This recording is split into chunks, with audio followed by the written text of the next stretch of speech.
It's called the North American Water and Power Alliance. And this is a map. It's the United States tilted a little bit. If you were looking down from the pole, what you would see. And it would bring water that is running off into the ocean from Alaska, British Columbia, and the Yukon Territory.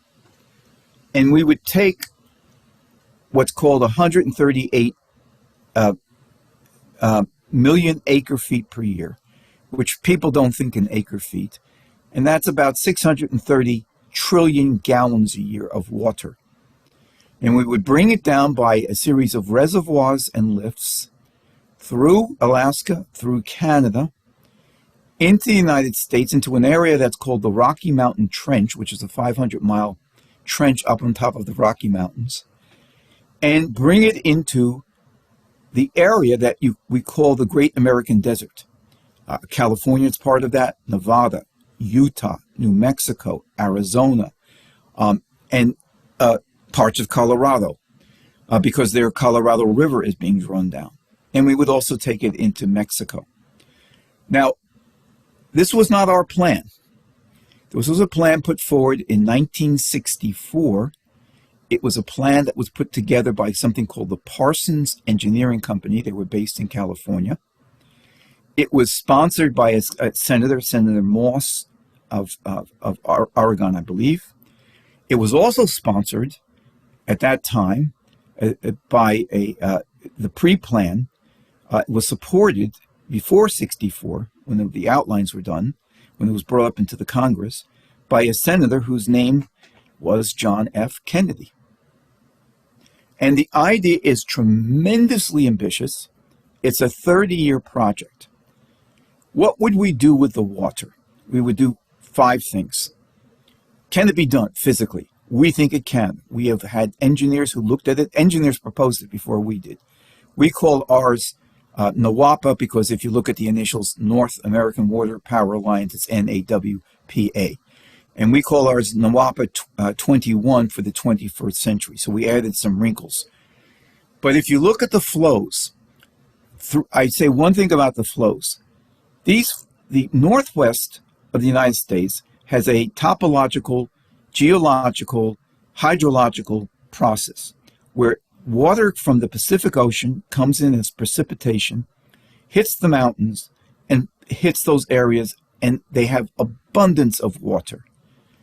And it includes also our states like Oregon. I mean, just think of Seattle, where it rains, maybe, 150, 200 days a year.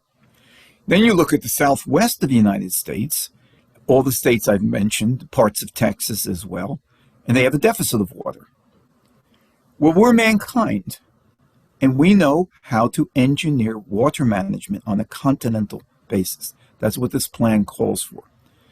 And the point about it is that if you bring the water south, it will start to change the climates of various parts of the desert, which become irrigated, so that they will regularly start to attract their own precipitation, and they will start to become fertile. And the best example I can give is the Imperial Valley, which was because it was connected to the All-American Canal, which was started in 28, but was really pushed by President Roosevelt and finally completed in 1935 and brought water from the Colorado River Basin, which now we're going to have to reconceptualize because they have some problems, Lake Mead and so forth. But because of that, the Imperial Valley, which was desert, is now one of the leading agricultural producing regions of the United States. So we can do this. It will also be used to put out fires. It will also be used for drinking water. It would be used in industry. It would be used for all the processes of life. It would go into hospitals and so forth. And we would flank this with desalination plants, like I spoke of before, which can line the coast of California. And there are proposals for 10 of them, and only one of them has actually been, authorized to go through. And we can build desalination plants on the coast of Texas and Louisiana and Mississippi. Now, let me say how this bears on the fires. There's a part of this whole thing, it's hard to tell from this map, called the Great Basin. It encompasses 95% of Nevada, 50% of Utah, parts of Oregon, parts of California, Southern California, and so forth. And this Great Basin is a desert. During the winter months, the colder months, it has cold air high pressures, and off the coast of California are low pressures. And if people know something about how this goes, you go from higher to lower pressures. It goes through a set of mountains, and the mountains, as it goes through them, and as it drops in elevation, speeds them up. For every 1,000 feet of elevation drop, you add 5 degrees Fahrenheit to the temperature of the winds. These Santa Ana winds are critical because they've been responsible. They don't create the fire, but feeding the fire and making it hard to put it out. If people have been reading the stories of what happened in Palisades, they whip through at 70 miles per hour. They also take and spread sparks to other areas. When you send up planes with retardants and water, sometimes they get buffeted by those strong winds. One of the things is if you start to deal with a Great Basin in Nevada and irrigate it, this is one of our hypotheses, and you irrigate the waters around Southern California even more, the whole area is going down to San Diego and South and so forth, LA, you will not mitigate the speed, perhaps, but you will lower it, but not eliminate. But they will no longer be the dry winds. And if you can do that, and you can also build the infrastructure we need, put the pressure, and there are systems that can restore pressure to hydrants, which we're running out of pressure at certain periods of time. And we can also ionize the atmosphere to bring down rivers of rain. We will reduce the fires in California by about 90%. Can you eliminate all fires? Of course not. And we will eliminate the severity. And that's what we're calling for. Make, again, America think in these terms. Make America think again? That's a good proposal. I like it. How does the water get from Alaska, the Yukon, down into Southern California? Is it canals? Is it aqueducts? And we get a Roman engineer. Is it pipelines? Is it? Yes. Yeah, it's a great question. Here's what you do. By the way, I just want to say those waters run off to the ocean, and so they're not used. And we've done this before in other areas. It will not impair the water systems up there. But one thing I just want to tell you is that when you bring water online on land, 40% of it is runoff, meaning it just goes over a land area, but it doesn't seep into that land area. But 60% of any water that's brought in through precipitation, and we want to foment precipitation as well, 60% of that gets used 2.7 times. So you're making water work in a good way. It's a way water works in nature. And so we're putting it to use. But to answer your question, the Tanana and the Yukon and the Mackenzie rivers up there, you see that light blue where the water, you see that sort of looks like a snake with an arrow. That's where the water runs off. And so you take it through a series of reservoirs and lifts. But when you get to a place in Idaho, you have what I think it's called the Sawtooth Lift, or the Tooth Saw Lift. You're going to have to raise it in an elevation of 600 feet. And in another place, you have to raise it in an elevation of 300 feet. We would use nuclear power. Some people would say, don't do that. Use other things. You can use the power. So what you're doing is you're raising it up. Once you get into the Rocky Mountains, then you're going to basically work on gravity. Not everywhere, because you get through Idaho where it has to be lifted, but that's part of the Rocky Mountain Trench. So it will go downhill. It will then be taken by aqueducts. We're going to have to build 32 reservoirs in this whole area. By the way, this is going to provide 4 to 5 million jobs. People want jobs. Engineers, skilled hydrologists, skilled people. And you can take young people who are looking for a future, like we did with the Civilian Conservation Corps during the 1930s, and put them to work as apprentices and let them learn some skills and go to school at night.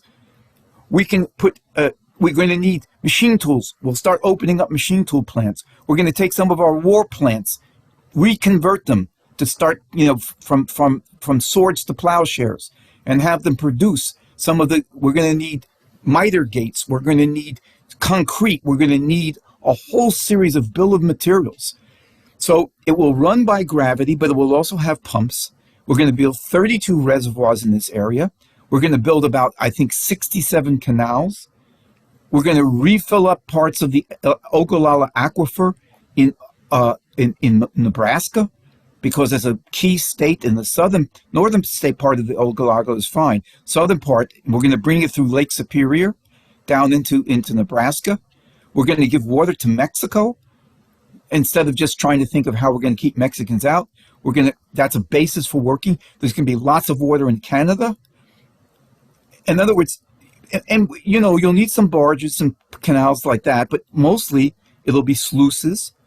But you've got the right idea, and you've got the idea. Water knows how to travel. Fascinating. So we might solve our immigration problem along with the fire problem too. Well, I'll say one thing what Mr. LaRouche said repeatedly. And this again returns, Jim, to the question you posed at the very beginning. If we were to develop Mexico, and there's something called the Northern Triangle, which is El Salvador, Guatemala, Honduras, where a lot of the illegal immigrants are coming in. You build the region. If the U.S. went in and built projects like this, and we would also, by the way, I want you to know, build a rail line.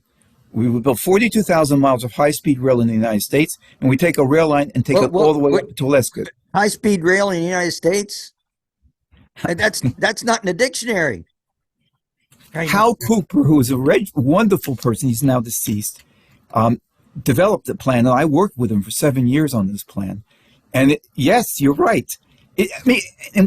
People keep saying, we got to get cars off the road. Well, how about high-speed rail that can travel first at 150, but if you use maglev, magnetic levitation, we could be traveling at speeds that get up to 200 to 240 miles per hour.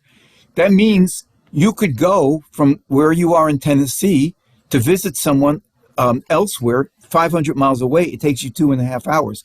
And think of this.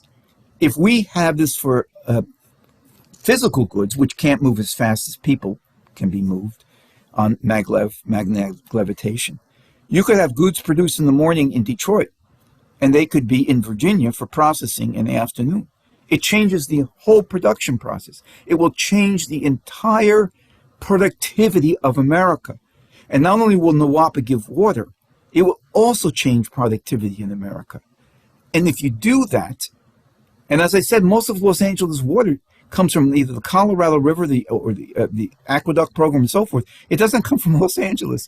We built an entire city. Same for Phoenix, Phoenix, Arizona. We could build new cities. Now, I know that frightens people, but we think it's great to build new cities, modern ones, and repair our old ones. But anyway, yes, maglev, high-speed rail, yes. So, all right. So this is again, well, let me ask you this. What got in the way of this project these decades ago? Well, it had to be a treaty because you're talking about the United States and Canada and Mexico. So you have to have a treaty. That's fine. I mean, that's international law. No problem with that. So it has to be a treaty. And the question is, how do you get it through? And Henry Scoop Jackson, working with a group of British intelligence, decided that they were going to put, this is really amazing. He introduced a bill into Congress to say that America would not accept Canadian water. Now, you would think it would be the Canadians saying, we don't want our water to go to America. But he reversed the process. And a lot of groups came in. Some people said this is environmentally unsound. It's very sound. It will bring vegetation. It will bring new diverse animals. I mean, it's the most, but it was a mobilization to kill it. And it's greatly unfortunate. Kennedy, I just want to say one thing about Kennedy, because people know that if he hadn't had the brains to work with Khrushchev during the Cuban Missile Crisis, we might not be here today. But he was also an FDR Democrat. Now, what do I mean by that? He opened up water projects in Oregon. He opened up others. And if you ever go to the Wilson Dam, which is not too far from you, it's in North Carolina, but it's part of the Tennessee Valley project. It's a wonderful dam. It's the highest dam east of the Mississippi. And it's magnificent because they built it during the war at night because they just had to do it. They didn't even have wood scaffolding. So they didn't have metal. They had to use wood scaffolding, and they built holes into the dam and put tubes of water so it would cool so that next shift could come on and build it. It's one of the most remarkable things the history of it is wonderful. But there is a picture of Kennedy, and he's looking, it's a real picture, at a portrait of Roosevelt, and he's deep in thought. And that's the tradition. And so if people like that who put our man on the moon can also realize there's an importance to water, and people would say at the time, you're never going to get a man on the moon. We can't even get out of space, the atmosphere of the Earth. We showed we could. He believed in these sorts of things, and I think a lot of good people will believe in this. If they see the necessity that if we don't do this, we're going to have more wildfires, and people are going to lose their homes. It's going to be horrible. The news will show pictures time and time again. But part of that is to make people feel impotent. We want people to feel there's something they can do about it.